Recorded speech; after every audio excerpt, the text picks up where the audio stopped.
Tudo bom, pessoal? De volta aqui no meu canal no YouTube nessa sexta-feira para a gente já começar a projetar esse confronto importantíssimo do Santos na próxima segunda-feira contra o Vitória na Vila Belmiro. O jogo está marcado para as 9h30 da noite. Que absurdo, gente. Como é que marca um jogo desse para 9h30 da noite? Tá lá, tô vendo aqui no site da CBF. Inclusive a arbitragem já está definida. Entendeu? Rafael Rodrigo Klein. Ele vai apitar o jogo. E no VAR vai estar Emerson de Almeida Ferreira. Vou falar deles para vocês um pouquinho mais para frente, mas eu queria nesse início de vídeo mostrar minha indignação, deixar o meu protesto com o presidente Marcelo Teixeira, que não faz nada para tentar, não fez nada para tentar mudar o horário desse jogo. Que é isso, gente? 9h30 da noite. O Santos é o único time no mundo que quando joga em casa, a torcida tem que viajar. Porque a torcida do Santos está em São Paulo, não está em Santos. Em Santos tem meia dúzia de gato pingado que vão no campo. E esses caras eu bato palma e tiro o chapéu. Vocês merecem todo o meu respeito. Vocês estão sempre no jogo. Agora os demais, vai pra vocês. Vocês não vão no campo. Se a torcida de São Paulo não desce a serra para ir na Vila Belmiro, a cidade de Santos não consegue encher um estádio de 13 mil lugares. E o jogo vai ser 9h30 da noite, gente. Vai acabar 11h30. Até sair do estádio, meia-noite. Até chegar em São Paulo, uma e pouco da manhã. Até comer alguma coisa, 2 horas, tomar um banho, você vai dormir 12h30, 3 horas. Os caras trabalham no dia seguinte. A torcida organizada, tudo bem. Essa daí, ninguém faz nada. Os caras vivem no clube, entendeu? Ela é organizada, porque na verdade ela é profissional. Ela vive disso, de torcer. Mas o torcedor comum, aquele que mora na grande São Paulo, na cidade de São Paulo, esse daí fica impedido de ver um jogo desse segunda-feira, 9h30 da noite. E o Marcelo Teixeira, até onde eu sei, não fez absolutamente nada para mudar esse jogo das 9h30 para as 8 horas da noite, gente. Senhor Mano, já estava marcado a televisão. Gente, tem um jogo aí do Flamengo com o Sport, que o Sport vendeu esse jogo para uma empresa, tá? Para uma empresa. E essa empresa quer fazer o jogo, obviamente, na Arena de Pernambuco, que é muito maior que a Ilha do Retiro. Só que no dia do jogo tem um casamento lá na Ilha do Retiro. Na Arena. Eles pegaram e mudaram o jogo. Mudaram o jogo para atender o desejo da empresa, não é nem de clube, de empresa. Porque pro esporte tanto faz, Flamengo tanto faz, já está vendido. Está vendido. Podia manter o jogo lá se não muda a data, a empresa ia manter o jogo, ia majorar o preço de ingresso e tentar recuperar o investimento. Mas não, eles mudaram o jogo. Por que o Marcelo Teixeira não consegue nem mudar o jogo, gente?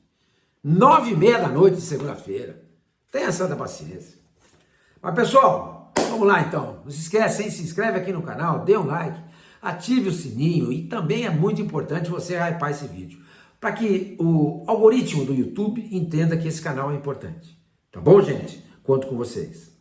Então, feito esse protesto, esse pequeno editorial, abrindo aqui o vídeo, eu queria falar com vocês o seguinte, tem muita gente falando sobre os desfalques do Vitória.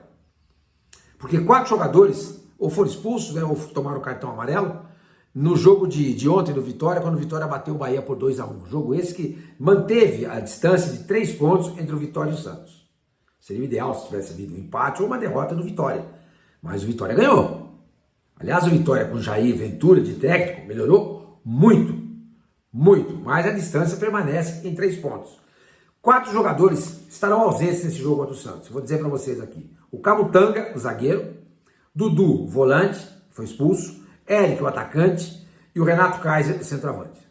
Mas na verdade, gente, veja só. O Camutanga sai, mas o Lucas Rauter, o zagueiro, que não jogou contra o Bahia por estar suspenso, volta. Então, o Lucas Rauter, que jogou no Botafogo, foi campeão com o Botafogo e tudo mais. Volta, então ele entra naturalmente na zaga. Muda alguma coisa? Eu acho que para mim continua a mesma coisa. O Rauter é tão bom jogador, acho que é até melhor do que o Camutanga. Então não vai mudar nada. Então essa ausência não conta. A outra ausência, Renato Kaiser, esse cara é bom jogador, eu gosto dele. Pra time assim, tipo Santos, Vitória, enfim, vou falar dos dois, vai. Funciona bem. Claro que você vai pegar o Renato Kaiser no Palmeiras, não vai dar certo, nem no Flamengo. E ele vai ser substituído exatamente para o ex-jogador do Flamengo, o Carlinhos. Vocês lembram dele? Foi campeão, foi vice-campeão do Rio de Janeiro no ano passado, quando o Flamengo ganhou, acho que foi do Nova Iguaçu, né? Ele era o centroavante, base do Corinthians, é de Jaú, interior de São Paulo, o centroavante é de 1,92 m. Então ele vai entrar naturalmente no lugar do Renato Kaiser. E é um jogador alto, que gosta de fazer gol de cabeça. E qual é o grande problema do Santos? O jogo aéreo. Vocês viram na partida contra o Corinthians. O único gol do Corinthians foi do Ranieri de cabeça. E o Corinthians quase faz o segundo gol numa cabeçada do Gustavo Henrique. Então, não joga o Renato Kaiser, que é um jogador de muita movimentação, rápido, mas vai entrar no lugar dele muito provavelmente o Carlinhos, que é um jogador muito bom no jogo aéreo. Tá? Claro que para um jogo contra o Santos, onde o Santos vai impor, vai ser impositivo, você ter um centroavante como o Renato Kaiser é mais interessante, porque você tem mais vantagens no contra-ataque. Ele é mais rápido do que o Carlinhos. Em compensação, numa bola parada, o Carlinhos pode complicar a vida do Santos. Então, gente, o Camutanga, que fica de fora, vai ser substituído pelo Lucas Halter. Para mim, vai ser até melhor para o Vitória. E o Renato Kaiser, que também está suspenso, vai ser substituído pelo Carlinhos. Ex-Flamengo, centroavante, 1,92 m. Então, vamos relativizar isso aí, gente. Vamos relativizar. Porque são desfalques? São. Mas tem 2 jogadores para chegar aí no Vitória para substituí-los e, quem sabe, manter o nível de um time que, volto a dizer, nas mãos do Jair Ventura melhorou muito. Foram 4 jogos com o Jair Ventura, tá? 4 jogos. O time fora de casa não venceu nenhum. Perdeu de 4-3 do Vasco e 3-1 para o Grêmio. E em casa foram 2 vitórias. A vitória de 2-1 em cima do Bahia ontem, e a outra vitória foi contra o Ceará, 1-0. Ceará 1-0. Então, veja só, o Vitória até agora é o único time do Campeonato Brasileiro que não conseguiu vencer fora de casa. Até o Sport, que é o lanterninha e virtualmente rebaixado, já conseguiu vencer fora de casa. Ganhou do Grêmio por 1-0, vocês lembram disso. O Vitória não ganhou nenhum jogo fora de casa. Nenhum, 0. A campanha do Vitória fora de casa nesse campeonato é de 5 empates e 9 derrotas. Só 9 gols marcados e 29 sofridos. Tem um saldo negativo de 20 gols.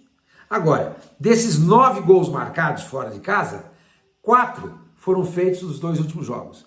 3 contra o Vasco e 1 contra o Grêmio em Porto Alegre. Quer dizer, aquilo que eu falei. A gente, quando vai analisar o Santos e fala assim, o Santos agora do Vojvoda é outro time. E é mesmo. A gente viu nesse primeiro tempo contra o Corinthians, foi brilhante. Foi brilhante. Mas o Vitória com o Jair Ventura também melhorou. Também melhorou.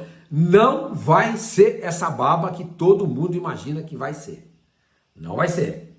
Não vai ser. Até porque o Santos adora surpreender a gente, né? Quando você está esperando que venha um baque, vem uma vitória. Quando você está esperando uma vitória, vem um baque. Entendeu? Não vai ser fácil. Porque o Vitória tem, com esse triunfo, né, diante do Bahia por 2-1 em casa, diminuiu a chance de ser rebaixado. Mas ainda é de 65,5% de probabilidade de Vitória ser rebaixado. O Santos caiu também, depois da vitória contra o Corinthians. 16,8%. Então, gente, olhando os números, o que a gente olha assim? Pô, o Santos tem 16,8% de chance de ser rebaixado. Vitória tem 65,5%. Pô, se o Santos for rebaixado, ele merece ser rebaixado.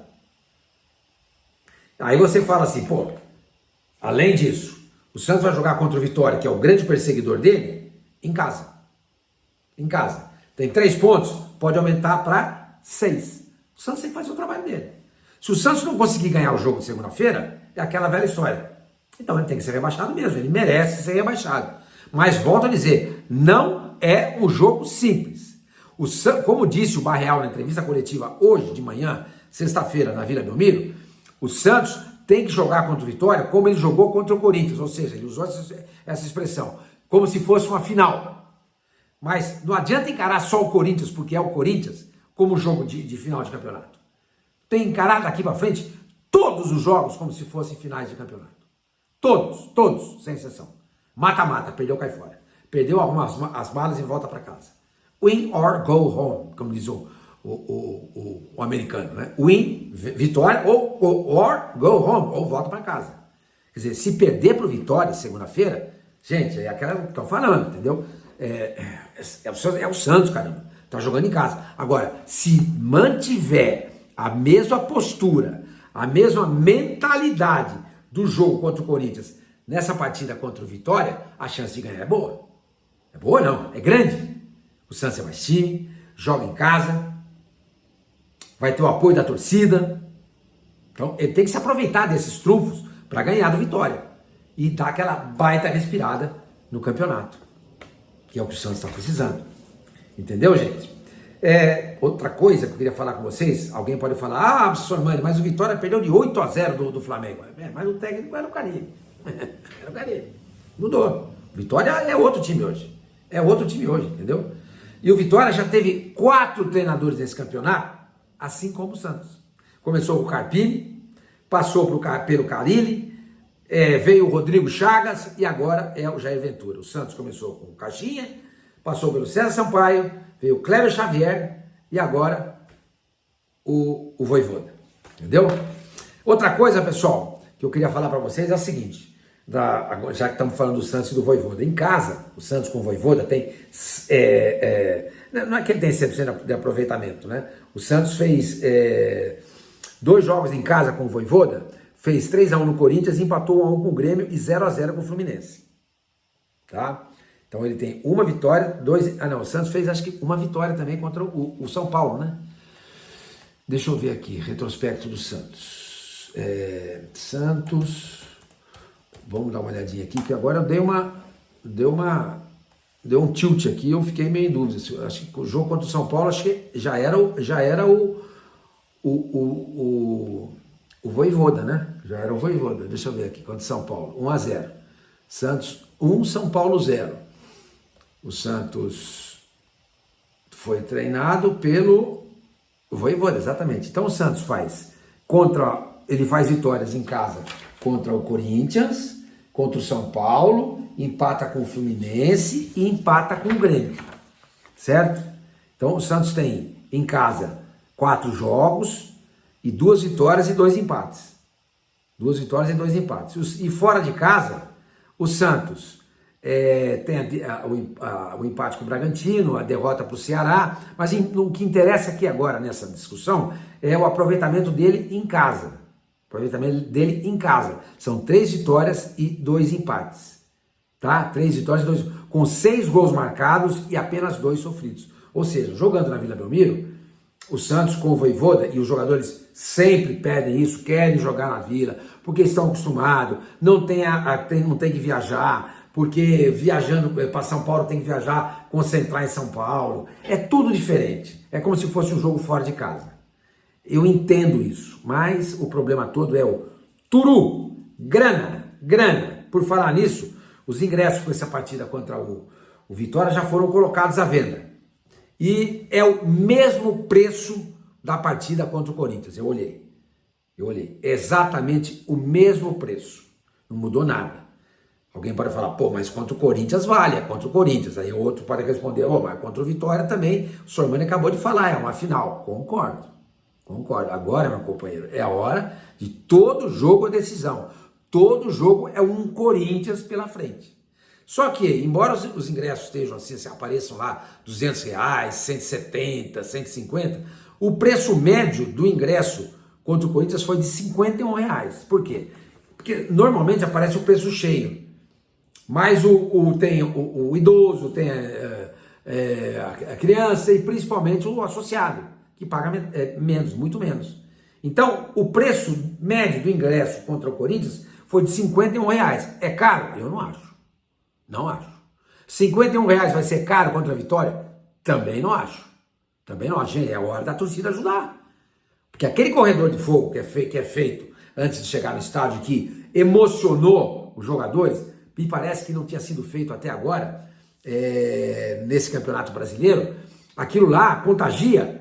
Mas a emoção, sabe, você empurrar o time, você tem que ser não apenas, né, o apoio tem que vir não apenas do lado de fora, mas principalmente do lado de dentro, quando começa o jogo. Porque você contagia o jogador, você pressiona a arbitragem e você também pressiona o adversário. Então tudo isso é muito importante. Então, sinceramente, o único reparo que eu faço ao Marcelo Teixeira é a questão de ele não tentar mudar esse jogo para as 8 horas da noite. É a única coisa. O preço de ingresso para mim tá valendo. 51 pau, gente. 50. Ah, senhor, mas eu não sou sócio. Mas é um jeito que o cara faz, todo o clube, no mundo inteiro faz, para fidelizar o torcedor. Torne-se sócio torcedor. Aliás, o sócio torcedor do Santos vem despencando. Despencando. Chegou a 72 mil, hoje acho que tem menos de 50 mil. Tá caindo. Tá caindo por quê? Porque foi um fiasco a volta do Neymar. Lamentavelmente, foi um fiasco. Não aconteceu o que todo mundo esperava que pudesse acontecer. Neymar mais se machuca do que joga. Quando joga, o Santos não joga do jeito que a gente imaginava, e muito menos ele. Entendeu? Como eu falei para vocês na abertura do vídeo, o árbitro do jogo vai ser o Rafael Rodrigo Klein, de Santa Catarina. Tá? Ele apitou 3 jogos do Santos nesse campeonato. Os 3 fora da Vila Belmiro. O primeiro jogo do Santos no campeonato, a derrota de 2-1 para o Vasco no Rio de Janeiro. O empate em 2-2 com o Sport em Recife. E a derrota por Bahia por 2-0 em Salvador. Não me lembro de nenhuma polêmica nesse jogo. Agora, o cara do VAR, que é tão importante ou mais do que o árbitro, é o Emerson de Almeida Ferreira, um ilustre desconhecido. Ilustre conhecido. Que foi VAR no jogo do Santos contra o Fluminense na Vila Belmiro, quando teve aquele gol do Tiquinho anulado. Foi um pentelinho ali. Mas, enfim, eu fiquei em dúvida, mas anulou. Se ele quisesse dar legal, ele mexeria ali o framezinho ali, ó, dava gol legal. Resolveu dar, entendeu? Gol desse tipo, esse tipo de gol anulado, para mim, é muito esquisito. Vai ao gosto de quem opera o monitor, entendeu? Esse Emerson de Almeida Ferreira foi o cara que anulou o gol do Tiquinho no jogo contra o Fluminense. Foi o último lance, o jogo acabou 0-0. O Santos podia ter vencido esse jogo. Tá bom? Gente, é isso aí. Espero que vocês tenham curtido o vídeo. Amanhã a gente volta a se falar, a menos que surja uma notícia estrondosa. Mas acho que não vai acontecer. Até.